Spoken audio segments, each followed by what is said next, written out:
Ikaw ba ay gustong malaman kung nagbo-blue o nagre-red ang kalaban kahit wala kang vision? Ito ang Apex para sa'yo. Ang kailangan mo lang gawin ay tignan mo yung gold mo at gold niya. At hayaan mong mapatay yung buff mo at yung buff na pinapatay niya. At wala, kung makikita mo magkaiba kayo ng gold, ibig sabihin yun magkaiba kayo ng buff na pinatay. Ang gold ng blue buff sa red buff ay magkaiba. Mas mataas yung makukuha mong gold sa blue buff kaysa sa may red buff. O, tignan mo, magkaiba kami ng buff, diba? Pag nagkaparehas kayo ng gold ng kalaban, ibig sabihin parehas kayo ng buff na kinuha. At kung magkaiba naman yung gold, ibig sabihin ibang buff yung kinuha niya. Pero tandaan mo to ha, mas mataas ang gold na nakukuha sa may blue buff kaysa sa red buff. Kasi dalawa yung monster sa blue buff.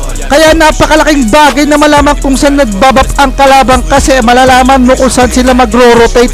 Kaya yan, may natutunan ka na naman kay Cubs. Kaya i-follow na ako para